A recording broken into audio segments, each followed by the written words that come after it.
Everyone, कैसे हैं आप सब। आई होप कि आप सब अच्छे से होंगे। मेरे पीछे ये जो चार्ट लगा है वाइटल साइंस का, ये देखकर आपको समझ तो आ गया होगा कि हम नॉर्मल वाइटल साइंस की बात करने वाले हैं, लेकिन एक एडल्ट की नहीं बल्कि इन्फेंट की और 1 ईयर ओल्ड चाइल्ड की। क्योंकि मैंने आप लोगों से कहा था कि अभी नेक्स्ट वीडियोस में हम ग्रोथ एंड डेवलपमेंट के स्टेजेस के बारे में बात करेंगे, तो ये चार्ट आपको पता होना बहुत ज़्यादा ज़रूरी है। ये बहुत बेसिक है, फंडामेंटल है, और इसके पता होने का मतलब ये है कि आपकी नॉलेज बहुत अच्छी है, क्योंकि आपको बेसिक से सारे कॉन्सेप्ट्स क्लियर हैं। तो अगर इसका कॉन्सेप्ट आपको क्लियर हो जाएगा ना, आप एग्जाम में बैठकर मुझे दुआ देंगे, क्योंकि इसके क्वेश्चन बहुत सारे आते हैं। 3 से 4 क्वेश्चन तो आराम से वाइटल साइंस से रिलेटेड आ ही जाते हैं क्वेश्चन एग्जाम में।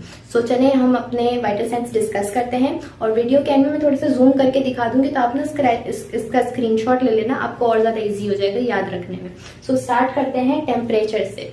इन्फेंट का और 1 ईयर ओल्ड चाइल्ड का टेम्परेचर जो नॉर्मल रेंज है ऑलमोस्ट सेम होता है, जो कि है 36 to 37.2 डिग्री सेंटीग्रेड। सेंटीग्रेड में मैं आपको बता रही हूँ 36 से 37.2 तक नॉर्मल रेंज में होता है इन्फेंट का भी और 1 ईयर ओल्ड चाइल्ड का भी। देन सेकंड है हमारे पास वाइटल साइंस हार्ट रेट का।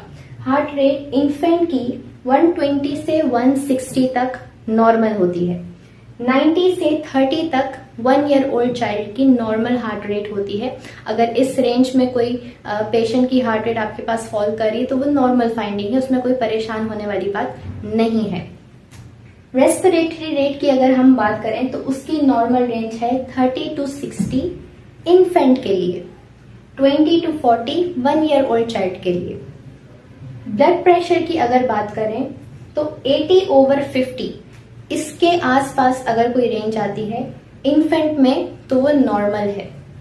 90/60 इसके आसपास अगर कोई रेंज में ब्लड प्रेशर की रीडिंग्स आपके पास आती हैं तो 1 ईयर ओल्ड वाले बच्चे के लिए ये नॉर्मल है।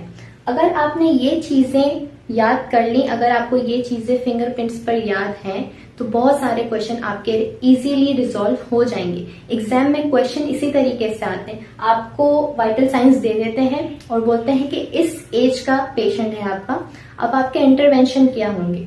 कुछ में ऐसा होता है कि वो आपको कंफ्यूज करने के लिए क्या करते हैं, डिफरेंट बीमारियों के नाम भी साथ में लिख देते हैं कि इस डिजीज के साथ बच्चा जो है एडमिट हुआ है, ये दवाइयां चल रही हैं इसको, ये ऑलरेडी इसके केयर प्लान में मौजूद हैं। तो अब आप क्या करेंगे, वाइटल साइंस की ये रीडिंग है।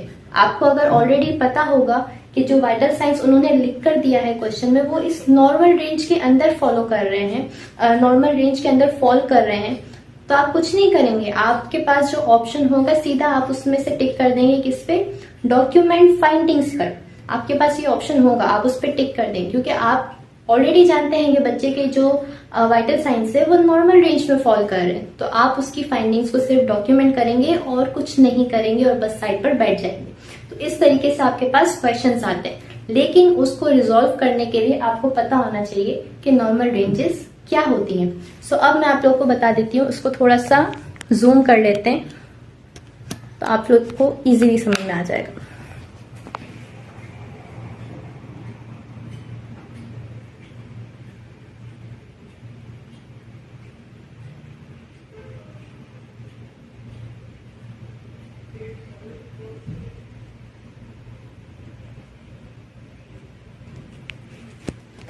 सो ये है नॉर्मल वाइटल साइंस इन्फेंट के और 1 ईयर ओल्ड चाइल्ड के। अगर आपको इसमें से कुछ ऐड करना है तो प्लीज ऐड कर दें। हमेशा की तरह I am really very open, अगर आप लोगों को कुछ भी डिस्कस करना हो तो आप नीचे कमेंट में डिस्कस कर सकते हैं। और अगर आपको ये वीडियो पसंद आई हो तो प्लीज लाइक भी कर दें, सब्सक्राइब भी कर दें, और उन तमाम लोगों के साथ शेयर कर दें जो भी अपने एग्जाम की तैयारी कर रहे हैं, तो ये उनके लिए बहुत ज्यादा हेल्पफुल रहेगी।